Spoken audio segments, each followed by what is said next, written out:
Okay, well, welcome back to Andrew's Scale Models and Hobbies. Episode 2, we're going to put a dull clear coat onto the F5E. To start with, I'm going to use the old faithful single action Paasche H. Now, lock it in so it can't move. I'll just have a quick chat about the differences of single action airbrush like this and a dual action airbrush like this. Now, neither of these are particularly expensive airbrushes, really simple. Don't have to spend a fortune on an airbrush. I guess it depends on your budget. I've got badges, I've got Paasche Talons, I've got all sorts here, but look, these are my go-tos. Fine work, close-up, smoke stains, weathering effects, etc, etc. Especially doing your camouflage patterns, because I do them all freehand. Don't like masking, I like that soft edge. A dual action airbrush is probably a must for doing that sort of stuff, close in, close up work. But today we're just laying down a coat of clear. Alright, simple to use in as far as actually using the airbrush and putting the paint on. The one downside of a single action airbrush, I guess, is the cleaning process. So nice and simple, just a matter of laying a coat of clear down. We're using a lacquer based clear. Testor's clears, Dullcotes, I love these things. Bit stinky, use your face masks, etc. Make sure you've got your fan on, all the rest of it, extraction units, whatever you've got to use. Open window helps. Variety of different lacquer based thinners to thin it with. It's a 50-50, equal part Dullcote to equal part thinner. There is a dedicated thinner for this one. Dullcote lacquer, code number 1150, code number 1159 thinner. It's also a good brush cleaner, airbrush cleaner, etc, etc. One really important thing to note when you're sitting down to do an airbrush session, make sure you got yourself set up. So I've got some paper towel, I've got all the necessary components, got the pipettes ready, I've got some generic industrial grade, I guess you'd call it, lacquer thinner. You can buy it in larger quantities from hardware stores. It's really cheap. You don't want to be wasting your quality thinners on clean up and blow through for your airbrush to start another colour, etc. So buy some cheap industrial grade lacquer thinner. Alright, so let's get down to it. We've got our size 1 needle and nozzle fitted to our airbrush.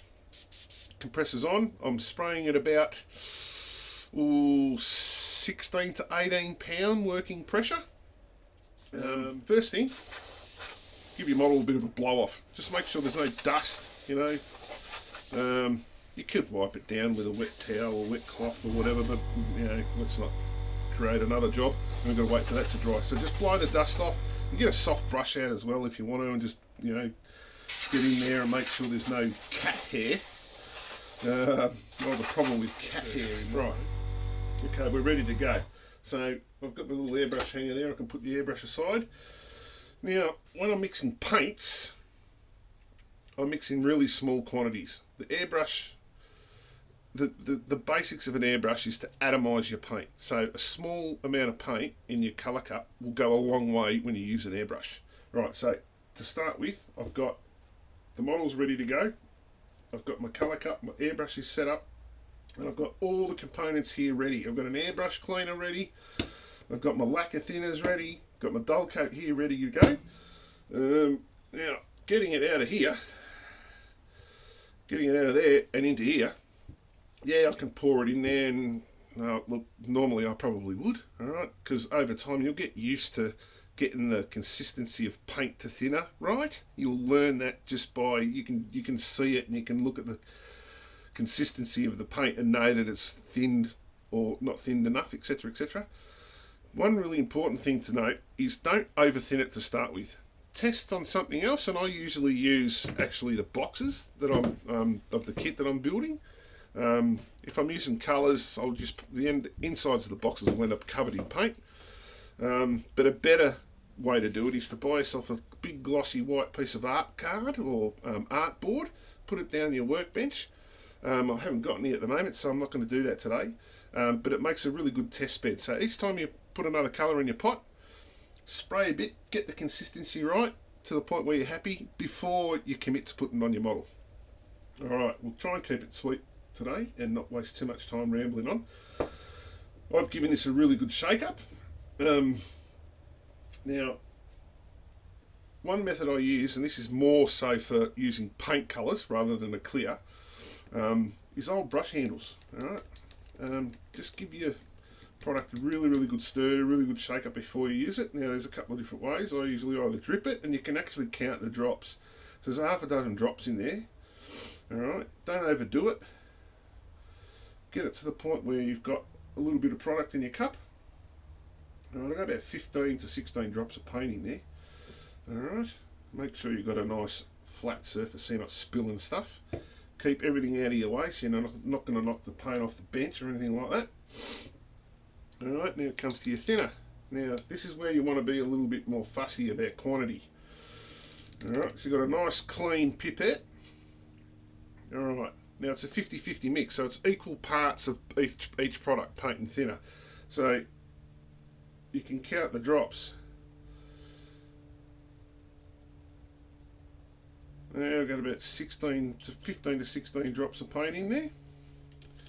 Just a really quick stir up there. Alright, make sure you've got it right, mixed up. Okay, alright, make sure we've got some paint flow. Now, single action, while you're actually painting your model with a single action airbrush, I find it a lot easier. Alright, you can preset the paint flow with this little knurled wheel, whereas with a dual action airbrush, and most of you probably already know this, but press for air, pull back for paint. Now, over time you'll get good at it with practice, just like anything. And you can, it does, with this dual action airbrush, it has a rear end stopper, so I can wind that stopper in, and that'll make sure that I don't overdo it with paint when I pull the trigger back. If you overdo it, you pull the paint, and let's face it, you'll get runs and it just becomes a nightmare. Alright, so in the case of applying just a single coat or single layer of paint, whether it be a clear coat or maybe a primer. Primers is a really good example where a single action airbrush is probably a lot easier. You can just, you're not having to rely on your finger to do two tasks. All you're doing with a single action is pressing for air. It sucks the paint up out of the cup and airbrushes your paint for it. So it's a siphon feed system. So all I'm doing is pressing the trigger. That's all I've got to do. I don't have to control the flow of the paint with my finger. It's controlled here. It's preset. So it just makes it simpler for doing single layers of paint. Anyway, so we're ready to go. I've got to make sure I've got flow without it being over the top. So I'm basically opening up the needle, and we can see now, I'm not sure if you can see that on the camera or not, but I'm getting flow through now. Now, it appears to me that it's a little bit thick. Alright, I should be getting it dumping down now. So obviously I haven't put enough thinner in. Alright, and there's lots of different things that can vary the way your paint flow works. If it's hot out, so it's really hot weather, or it's really like at the moment it's really cold outside. So we've got the heating on inside, and my model room is only small, so it gets really warm in here. Sometimes you might have to increase the viscosity of your paint, make it thinner so you get better flow. And just keep working away at it until you get the flow right. I think I've got a nice little flow going on there. Once again, I can't stress it enough. Blow the model off. Dust settles. 5 minutes ago I blew it off. Well, I can already see little bits and pieces of dust settling on my model. So go to the old brush stand, some new brushes, old brushes that I use for just cleaning stuff off. Make sure there's no little bits of hairs or dust or whatever on your model.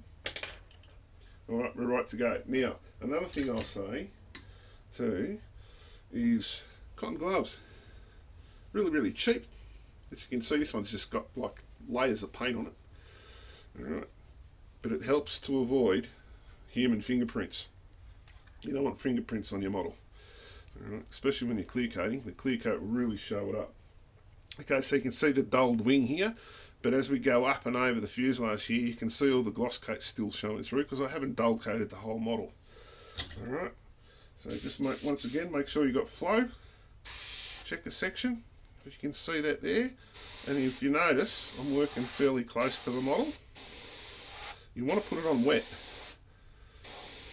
Alright, different areas of the model, you've got different angles. Alright, don't muck around, slap it on there. We're putting a clear coat on here, we're not doing a camouflage pattern. Just slap it on. You can see it's going on really wet, but this is a lacquer based clear, so it's going to dry really fast. Come up to the rudder. You can see I'm working across the model. Now, it might be difficult to see this on the camera, but to the human eye, I can clearly see the paint applying.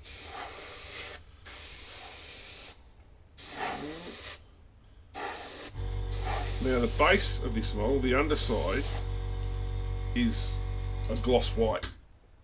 Now normally I mask the underside, so any overspray it'll be protected from. Now I might get a little bit of overspray with the Dullcote clear coat, but I'm not too fussed. On display you're never going to notice it because it's not actually a colour, it's just a clear coat. You won't notice it, so I'm not bothering with masking the underside. Alright, and as you can see now, I've only mixed a tiny little amount of paint in there, but I don't know if you can see it, it's actually drying really fast because it is a lacquer base. Lacquers dry really quick. Alright, but if you're really impatient like I am, get your other airbrush out. If you've got the means to hook two up at once, that is, got the dual action airbrush here, I'm just blowing air basically. I'm just helping that to tack off. And another good benefit of that, doing this, making it dry a little bit faster, nothing can settle on it, it won't stick. You'll find that if you just spray your clear coat on and walk away, you can find that the dust particles and stuff in your room will settle and they'll stick to your clear, and then you'll have a little bit of trouble later on trying to get them off. Alright, so I don't know if you can see that now. So we've gone from the previously dull coated wing here, and it's slowly, we've worked up over the fuzz here, over the fuselage, and that's starting to go off now, and it's just matting it down a bit. Now, glove on, but I'm going to try and avoid holding the model. Alright. Now, another thing too, I haven't masked any of the canopy off. That's all dull clear in there, it's all dull finish, so I'm not worried about any overspray. One thing I probably should have done is just pushed a little bit of, I don't know, cotton wool, or used a bit of foam, or taped the opening to the canopy. If I do get any overspray go in and underneath the canopy, it will put a dull finish on the inside of the canopy, the front windscreen, and that's really bad because that's glued on. I do not want to have to pull that off and try and polish the inside to get the gloss back on the clear canopy part. But to avoid that, work back away from the open edge. Alright, so just to give you an idea, if we go back up to the front of the model here, now I haven't put any application on this side so I can handle that. I'll do the nose end of the aircraft first. Alright, so just apply it like this. Alright, like I said, put it on wet and don't be too far away from your model.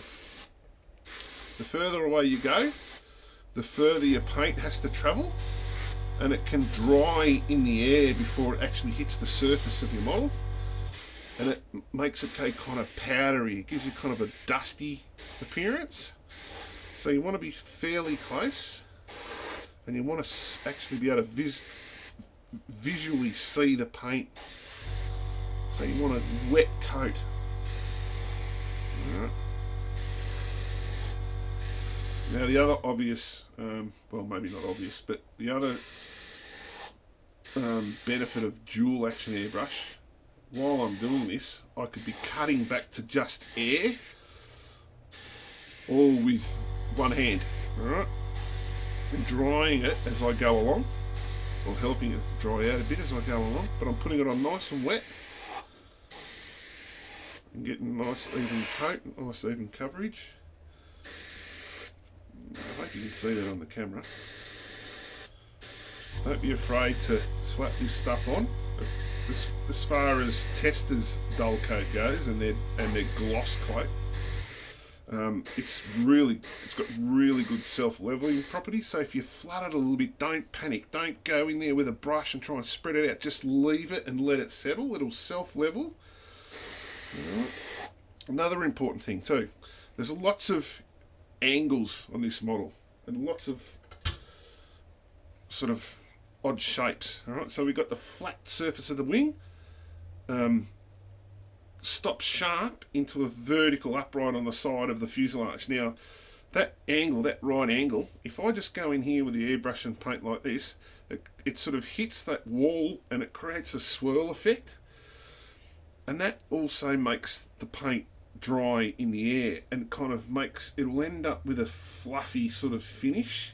So what you want to try and do, where you've got, you know, the flat wing going into the side of the fuselage and they've got that hard right angle there, try and work down directly onto the wing first, like that.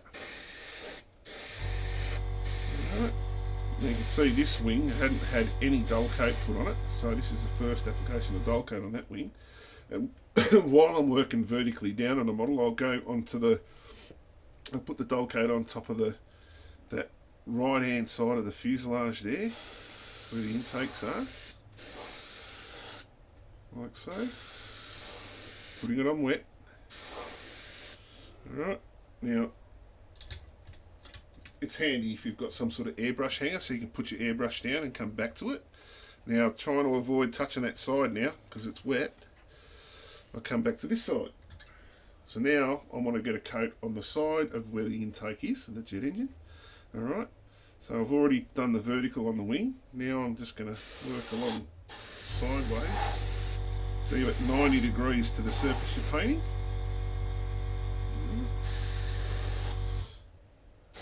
A bit more from the top. And I've got to finish this wing tip off too. So I'm just going across here. I think you can, I hope you can see it. It's going on fairly wet. There we go, I've just run out of paint. But we're nearly there. I've only got to do a little bit towards the rear of the aircraft now. Alright, so now I'm just blowing air. So now it's actually helping this to just tack off and dry off a little bit. Once again, thin it. Really important that you thin your paint right. That's probably the most important thing with airbrushing. I don't care what airbrush you've got. Some of the cheapest airbrushes out there, you can still use them. Pretty basic, just for scale modelling. If you get your paint viscosity right, you shouldn't have too many problems. Once again, just check your flow, do it every time. Don't put it on your model until you know it's working. Alright, go back now, horizontal stabiliser.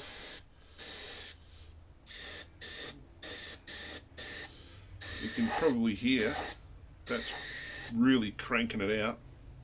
Again, remember your canopy. Alright, you don't want any Dullcote getting up under there. So again, manoeuvre your model. Get yourself set up. Then apply your clear.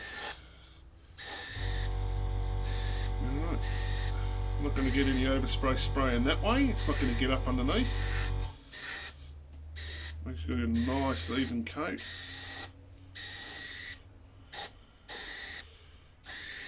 By the sounds of that, I know if you can hear it's almost whistling. It's a combination of being a little bit, probably a little bit too thin, and I probably could back my pressure off on the compressor. But for the clear, it's not so important. You can just slap it on there, get a nice even layer. As you can see, it's quite wet. That's what you want. You want to put it on wet. Just angle your model, move your model around, and you can see the areas you need to go back to. Slap it on, and there we go. That's the Dullcote put on now.